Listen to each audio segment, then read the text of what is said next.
obviously talking about readying your classrooms. Are people familiar with the LSRS? Anybody familiar with LSRS? Wow, okay. We'll kind of go from there. So we're going to talk about the evolving classroom, the LSRF, which is the Learning Space Rating System, and also NASF. Anybody know what NASF is? So it's that net assignable square footage in a room. So in our classroom, we talk about the square footage.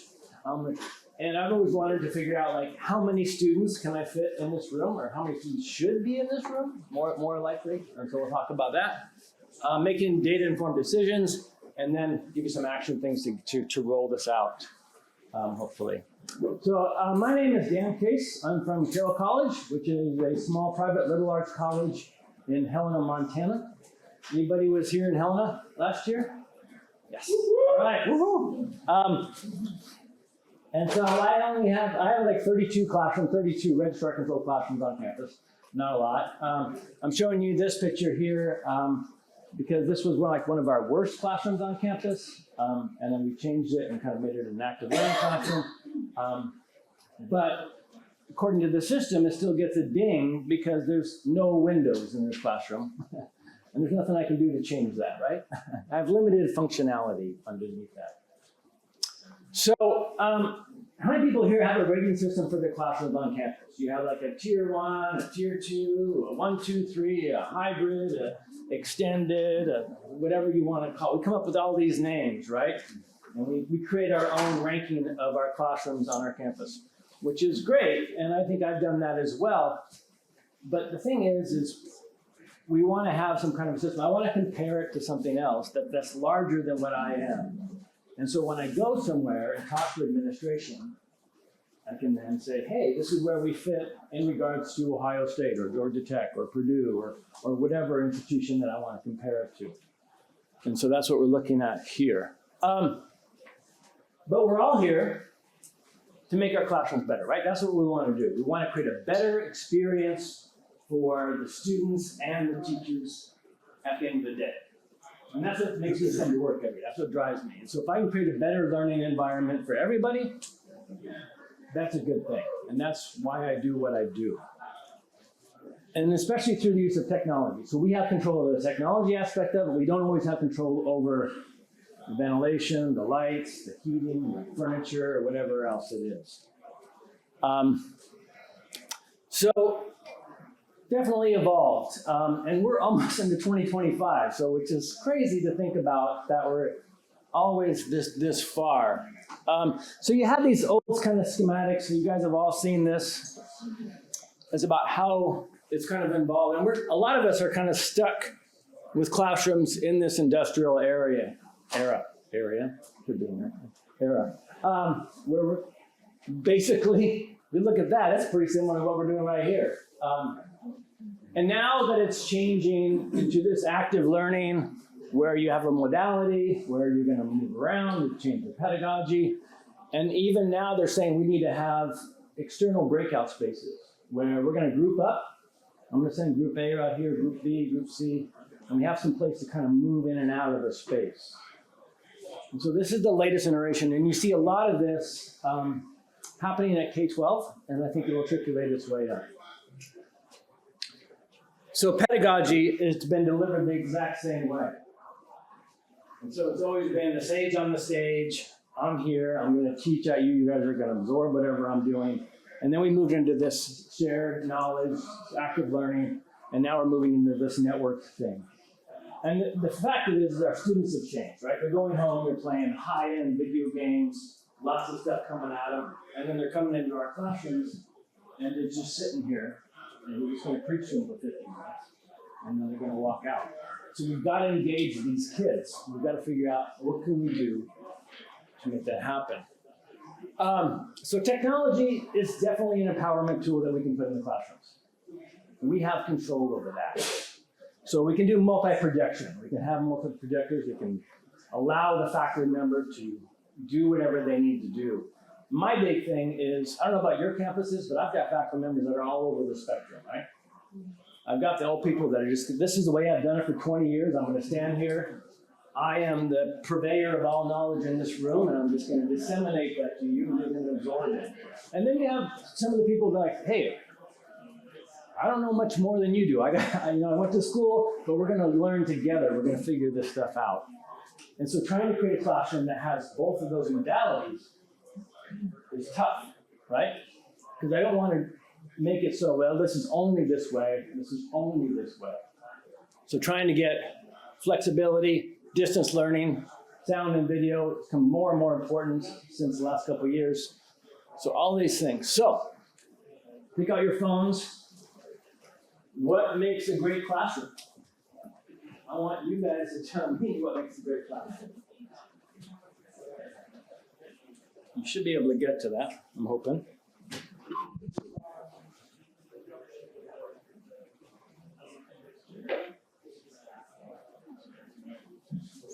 Because everybody has different ideas about what makes a great classroom. So we're trying to figure out, is there any kind of a standard, some kind of a grade where we can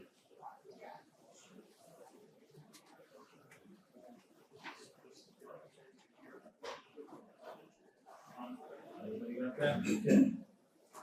Let's see here.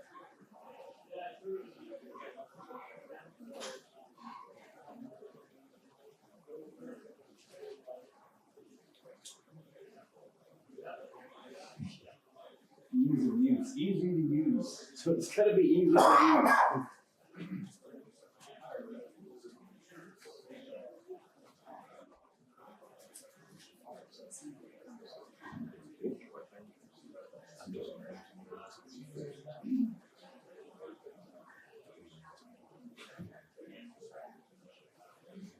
No VHS players. That makes a big difference.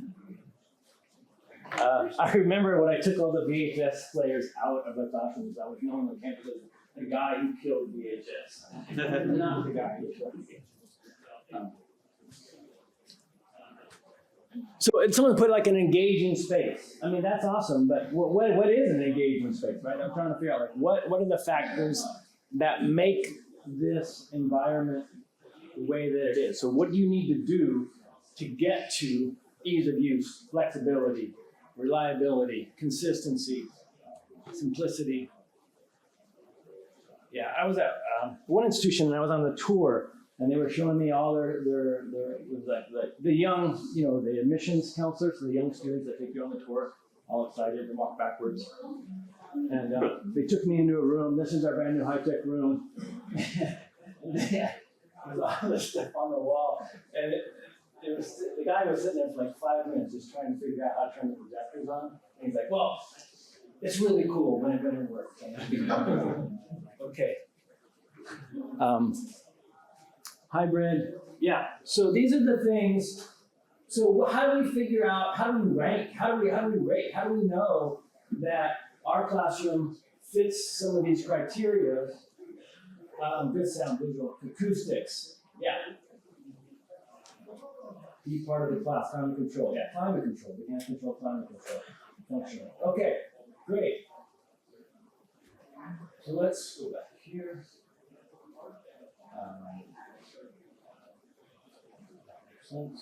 No. Okay.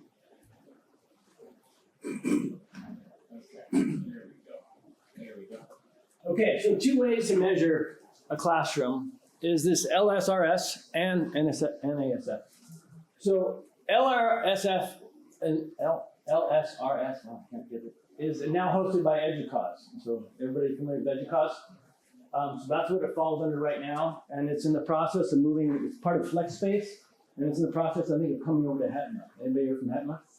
I think HETMA is going to take on kind of this role or where it's going to be. So it turns out that there is standards for students. That a student has to have, this is the standard that we should be providing for our students. So 30 by 24 workspace, right? So you get a 24 by 60 table, put 2 chairs at it, you met that criteria. And then you've got to account for everything else there. So, and if you take the net assignable square footage of a room, and then you divide it by the number of students in the room, you're going to come up with a number. And then that number is kind of where we're at. And now these are developed by architects. So these are the people who are actually building our facilities. And so in the past, we were here about the 10 to 20, and now we're moving into this thing. So that affects us directly in the fact that all of a sudden, we have to change our classrooms because they don't have as many students in them, right? And so the registrar is like, whoa, this classroom used to seat 40, and now you're telling me it's going to seat 24 because you changed the room and made it this cool learning environment? I don't think so. Like, I still have classes. So you have to make those battles. So having the data-informed decision and saying, no, this is the way the industry is going, so what we have to do, maybe that's the way to do it. So they have this rule of thumb. If you're going to have less than 40 seats inside the classroom, then your classroom size should be this. And this is kind of what they're designing our classrooms on when they design new buildings for us on our campuses. Or at least what they should be doing most of the time. And obviously you get into higher seat capacity in the lecture hall, things like that. You don't need as much. So you divide it by going that way. So you have 32 by 24 classroom, pretty standard, 768 square feet. And in the past, you might have had 40 seats in there, which is going to give you 19 square foot a student. But when you move it to this active learning, more involved, flexible furniture, you're dropping that room to 24. And that's where it should be for today's standards. That's a hard sell sometimes, though. And so we've got to figure out how we can do that and say, this is the way things are going. This is the way people are building new classrooms. And yet we have all these legacy classrooms that look like this, where we're just stuffing people in. How many people saw wooden? Anybody have wooden chairs in classrooms? Yeah, we have them kind of tucked away in the side. Right? Oh, we don't want to go to that building. That's the old wooden chair building. So learning-based rating system. So they developed this system, and I've been aware of this for a long time, and it was good, but it was 72 points. And I'm thinking, that's like a midterm. I'm not going to go to every single classroom and rate my classroom on 72 points. That's going to take me forever. And I don't have that many classrooms. So I kind of just let it hang out there and said, okay, that's fine, whatever. And then I went to Ed Spaces, and there's an architect firm out of Boston that does consulting for tons of colleges across the United States. And they took that same system and they narrowed it down to 34 points. And then they benchmark it against literally hundreds of institutions. And I'm thinking, okay, this is something that I can work with. And so this is what they did. They took this part A, which is integration with campus context, planning, strategic plan, alignment, all that stuff that is cool, but really doesn't affect me or how I'm going to deal with my classrooms. And they took that out. And we just focused on environmental quality, the layout furnitures, the tools and technology, and inclusion or accessibility. So came up with the thing that then they could rate their classrooms along that direction. So 34 points. St. Gross is the name of the architect firm that's doing this in cooperation with Flex Spaces, and then Ed Spaces was the conference. If you haven't been to Ed Spaces, I think next year it's going to be in Houston. If you want to go as an educator, you can apply for Ed Spaces grant. They'll pay for your hotel, they'll pay for your conference, all you got to do is get there. So if you're interested in that, this might be worthwhile. If you like Houston in October, I think, so maybe it's not as bad as July. And so they were focusing on, because it's an architect, right? So they try to figure out all the other stuff. So they're thinking, okay, how do we have collaboration? Do you want to do a turn and learn? Do you want to do a movement? What is the distance to the instructor? Good old round classrooms, pioneered here at Oregon State University, where we can be closer to the students. Aspect ratio. Has anybody changed the dimensions of their rooms? Where you have a room maybe like this, where it's a little long and narrow, and you change the direction. Well, this one has a divider, but I mean, if it's a standard room, you might want to change it so you're on the short side. And so the proximity to the students is a little easier. So you kind of rotate things based on. So you see that happening in a lot. Storage is something that is a point in the system that, do people have storage? Do you guys have storage off of your classrooms? Oh, Just in a few. That's awesome. I don't have that luxury, so, but that's awesome. That's a thing, something that you can do. That's where we hide stuff. Pardon me? That's where we hide stuff. That's where you hide through all the VCRs. All right. Okay. So psychosociological needs, lighting obviously is a big one. This one I fight with all the time, and I think we've all seen that where we'll hang a projector and someone will put a big light right in front of our projector and it just sucks the lumens right out of it. Acoustics, definitely. I know that's been an issue on my campus. It's becoming more so as people build higher ceilings and different treatments on things. Sight lines obviously has been there. How much of your writing surface? So they think that you have to have at least 18 inches. So now we can go back to some of those rooms and say, okay, we have 60 by 36 inch tables. We really only need 30. So we can cut 6 inches off of each row. And we can add and get that extra space that we need inside the classroom for movement. And inclusion, obviously, big thing nowadays. We have to be aware of that in our classrooms. And informal spaces, again, like right outside here, where we can break out and do things. Yeah. When you mention lighting, is there some standards that they're talking about for lighting control? There are. They go and they measure like the lumens based upon. I don't know what those are, but I know there are some standards for lighting control. Yeah, I mean like physical toggle switches versus push buttons. Yeah. Oh, I don't know about that. Like, this one doesn't even work. Oh, it does. Okay. That's the lights. But you're talking about like the switches or the. Yeah, zone lighting versus. Yeah. No, I don't know. Not. And so let's try it. So we're going to try this space. For instance, what I need you to do is pair up, find a partner, find a friend, find two friends. You can.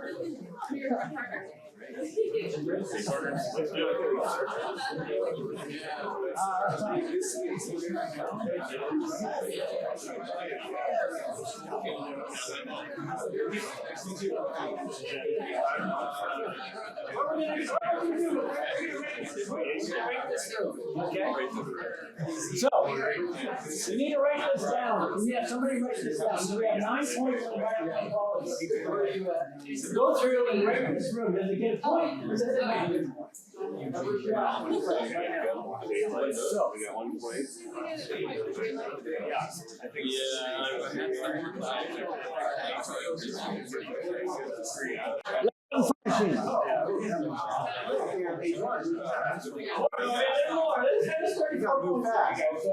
Lay out first.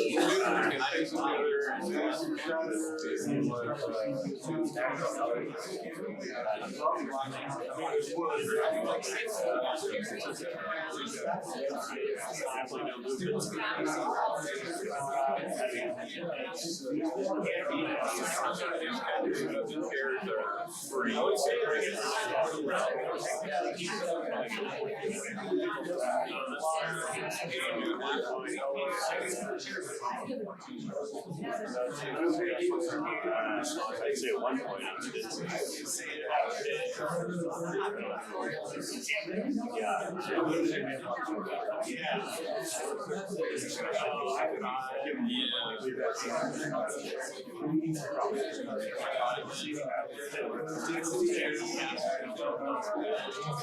So the very last slide here is technology and inclusion.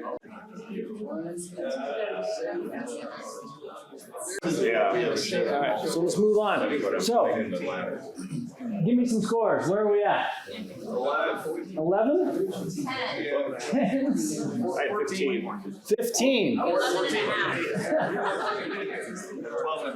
Anybody have 16 or higher? 17? Okay. How many do you have?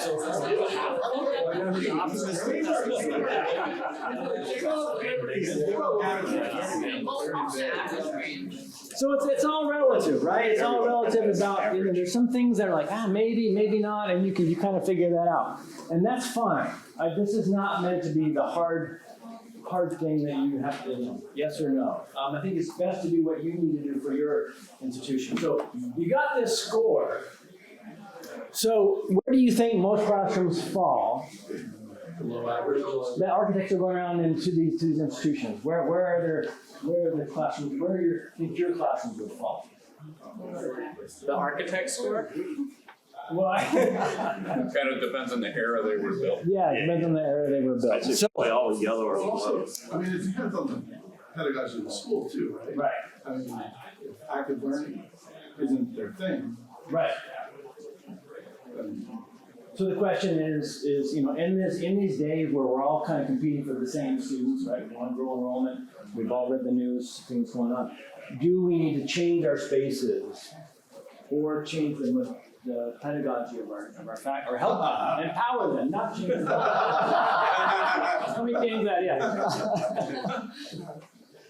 To get there, do something different. So, why would I do this? Why would I go through this? Because I need some data-driven decision making. Because my school said, okay, we're going to make decisions. We're not going to do this, knee-jerk stuff anymore. Everything's going to be data-driven. And I'm like, okay, fine. I'll give you some data. Benchmarking room gets other colleges, budget funding, and administrators love the fact that you can go there and say, this is where we're at. This is where we fall. So here's an example of some schools that they've already done.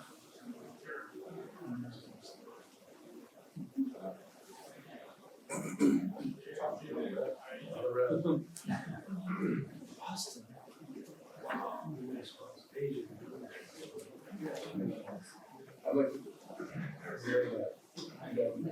Where do they fall? Where they fall? Is it So you can take this system and then rate your classroom and say, okay, I'm going to compare it to, find something that is applicable in size or would be a comparable institution. And this is just some of the institutions that they've ranked. And they're willing to share all of this data, which I thought was great. And these institutions are paying the firms to come in, assess their classrooms, and then figure out what to do. Now, what they come up with is they said, okay, Purdue, you've got over half your classroom scored below average. And so what do we need to do? What are small changes that we can do to just add 1 or 2 more points to bring things up? And they come up with like a 5-year plan for the institutions, and it's and so yeah, this is their scale. No room will get to 34 points. They just know that you're not going to get there, but you can get up in the upper 20s, which would be nice. So they have anywhere from 237 to $6.14 million for these, and they have it all laid out. Like year 1, we're going to do this. Year 2, we're going to do this. It's going to cost you $100, and so on and so forth. We're going to move our classrooms along. So I'm thinking, I'm going to do this for my campus, which I've gone through everything, rated everything, come up with some things. I can benchmark it against those institutions. I can put together things. I can go to the administration and say, here's where we're at. This is what we're above, and then this is what I need to get to the next level. And so if you want to get started doing this, you can download the LRSR, Learning Space Rating System, from EDUCAUSE. And if you go to EDUCAUSE,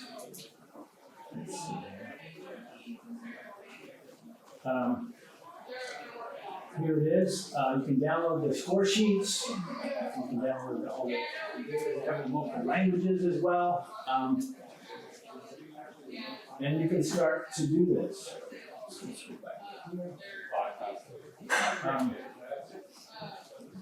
And then figure out what point system you want to use. So what I did is I liked that point system, but there was a couple technology points that were not included in there that I felt were applicable. And had to do like video conferencing and hybrid learning and things like that. And I'm like, okay, I'm going to add those in. So I still went with the 34-point scale, but I also ranked my classroom with additional things that I thought were important. And I can add that, but at least I have a base mark to go off of. So I created a Google form, had an iPad, lock in the classroom, click, click, radio buttons, yes, no. And I had somebody else do it with me because, these are my classrooms, right? You're there every day, and so you have maybe a tainted vision of something. So grab somebody else and say, "What do you think? Does it get this? Does it not get this? So on and so forth." Yeah. You have a copy or something, kind of do that. Yeah, no, I have to just grab a Google form. Yeah, that's easy. Just throw everything into a spreadsheet, and then you're good to go. And so I actually modified it. I added the optional audio-visual interface and control, conferencing distributed, and full conferencing distributed activity, which is another 3 points in there that were included in that system. Those are things that I wanted to know about my classrooms as well. And so that's what's kind of cool. It's not set in stone. You can make up your own things, but it gives you a starting point. So this is this stuff you can download from them, and they have this whole part A, which I didn't use. And that may be applicable to some of the stuff that you're doing, depending on what your administration, what your direction is, your strategic plan is, how you want to move forward. And you can try to use that or not.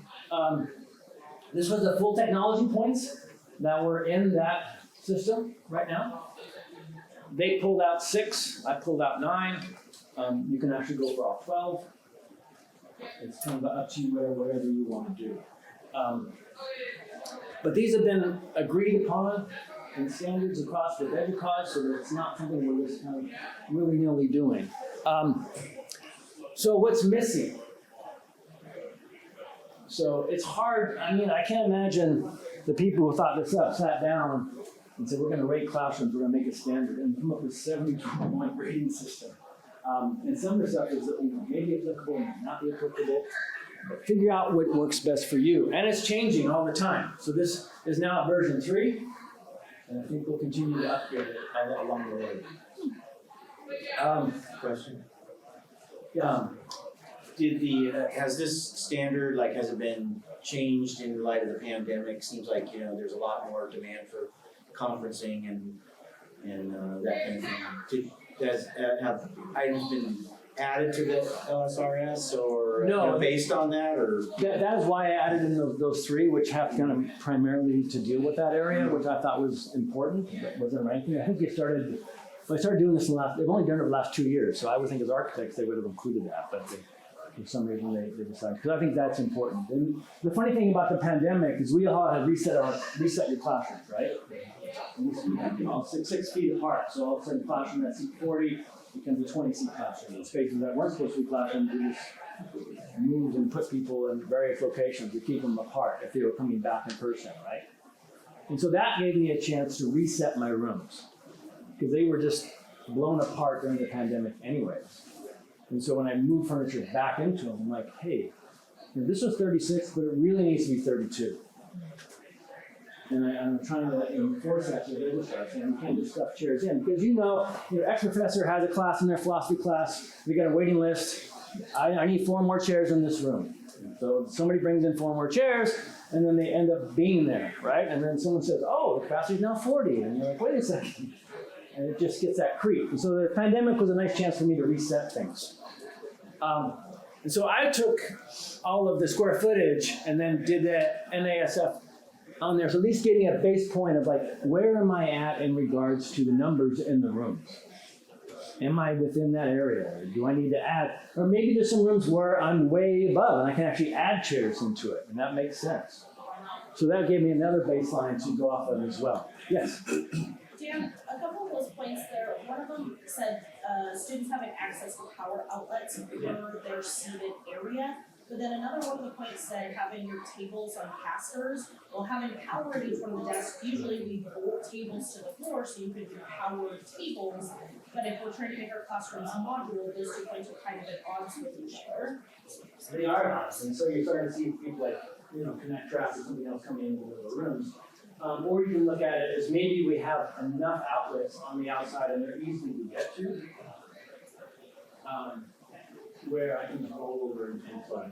So I don't know necessarily we're ever going to have, every chair here is going to have power.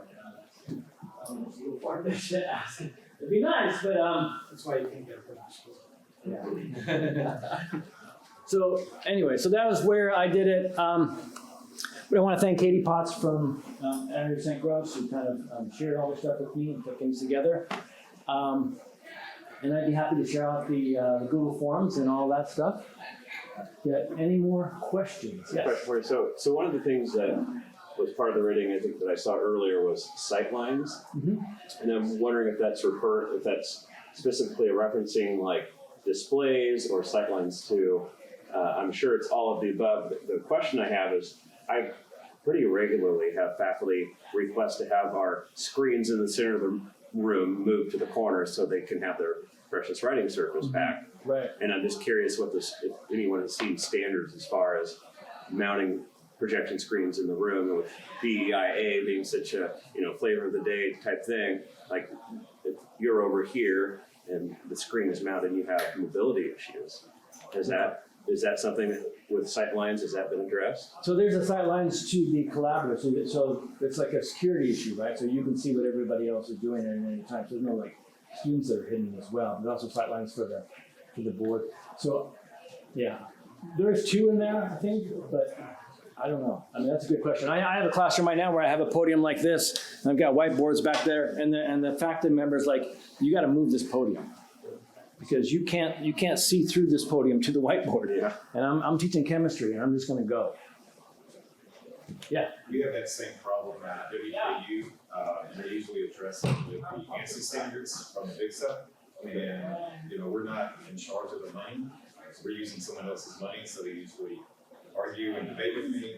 But I always come from the student experience and kind of ensure that I explain the DISCUS standard that shows what the sightlines are. The rating system that actually addresses the standards that the VIXA and ANSI have created to address those situations. If that helps. Yeah, thank you. Yeah. I mean, these are all good questions, and it's all good things to keep in mind when you're doing it. But I hope you can take some of this data, go out to the radio classrooms, come up with some kind of thing, and the goal is get more money, make our classrooms better, right? That's what we're trying to do. So thank you very much for coming.